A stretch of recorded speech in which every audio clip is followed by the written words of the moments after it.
Dear colleagues, friends, what an auspicious occasion for Research Focal Points to meet again to discuss functions and activities and the alignment with the regional and country needs. To have this opportunity to network and together put forward ideas and collaborations that can only happen when we meet face-to-face.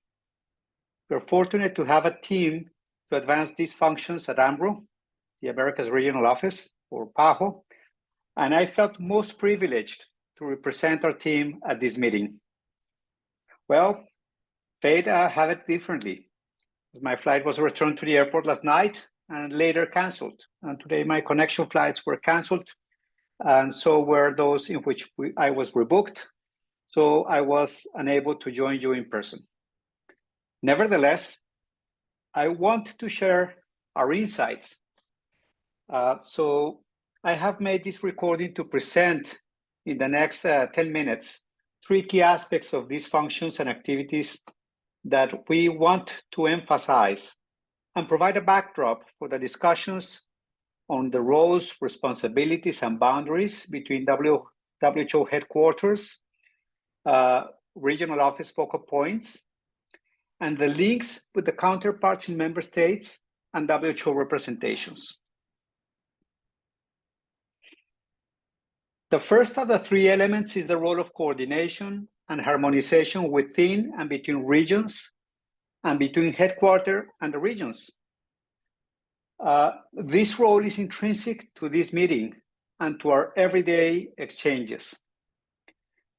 A scenario where those aspects of coordination and harmonization was particularly prominent were the meetings of the global and regional committees of advisory committees on health research, in which that were happening at every level. These regular meetings reported directly to the directors in the regions and the WHO director, and were joined by technical programs, the presidents for each regional advisory body, WHO's research coordination entities, and the ex officio secretaries or delegates from each regional office. As the ACHR function continues to be reviewed, and this remained dormant, we met in 2019 and discussed the need to rekindle these functions. The history and the contributions of the global and regional ACHRs have been well documented, as has been their impact on health. These are the covers of publications from our region that complement the 46 reports to the PAHO director, providing insights and an historical perspective of our oldest advisory body going back to 1962. In addition to these historical perspectives, our coordination and harmonization came to be strong, and we held joint regional and global ACHR meetings, as well as meetings in regional offices with participation of other regions, for example, in Seattle, in Euro, following the release of WHO's strategy on research for health, and as EVIPNet was growing, or in Panama, where a joint meeting of the global and regional ACHR took place in 2009, when PAHO's regional policy on research for health was being promulgated.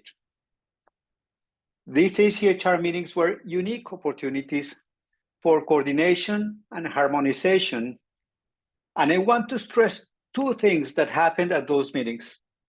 They were great opportunities for cross-fertilization of ideas and identification of efficiencies and standards that need to be developed or that were developed. For example, the conceptualization and development of the International Clinical Trial Registry Platform, ICTRP, or the Evidence-Informed Policy Network, EVIPNet, resulted from these meetings and transformed the global and regional landscape and standards and the knowledge translation with a direct impact in countries. The second element, which I will raise, is that these committees acted as our feelers, as radars, scouting the horizon and alerting WHO to opportunities and threats. A second aspect we want to highlight is how our corporate structure has evolved and what it looks like under the new administration of Dr. Jarbas Barbosa da Silva, AMRO's regional director and PAHO's director. Research and scientific evidence have a prominent role in our structure, and the zoom in to the right of the screen reflects the centrally positioned Department of Evidence and Intelligence for Action in Health. It shows that it covers the key functions of health analysis and equity metrics, information and systems and digital health, and science and knowledge for impact in health, which is the unit in which we are now hosted and a natural counterpart to research focal points and counterparts. These functions are aligned with those of WHO entities responsible for data analysis and delivery for impact, and those of the chief scientist and science division. This is perhaps better highlighted here, where you can see that the unit of science and knowledge for impact has its counterparts.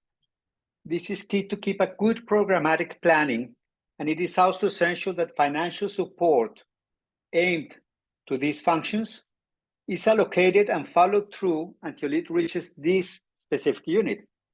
We ask that any resources supporting our outputs and functions are directed and followed upon so that they do reach our entity. We can work with you to get the right budget and programmatic funding. The third point is about co-creation and participation. We need to discuss what needs to be done at each level, and also the engagement that might be needed to nurture co-creation, participation, and meaningful contributions from relevant stakeholders. Regional counterparts can make substantial contributions, enable implementation and adaptation, and enhance efficiencies. We have a track record of sharing resources and contributing to engagement and ownership when being part of integrated participatory approaches. We can amplify WHO's impact, and that leads to a final point, which is the role we play in shortening the distance between local and country needs and WHO's technical cooperation. We have a key role in building from every end.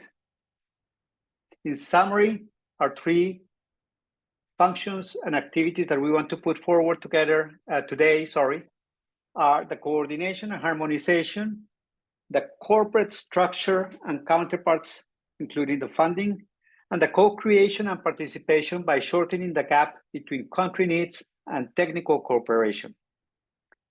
On behalf of Dr. Sebastián García Saizo, Ludovic Reveis, Carla Sáenz, and myself, I send you our best wishes for a most productive and enjoyable meeting, and we look forward to joining you next time. Thank you.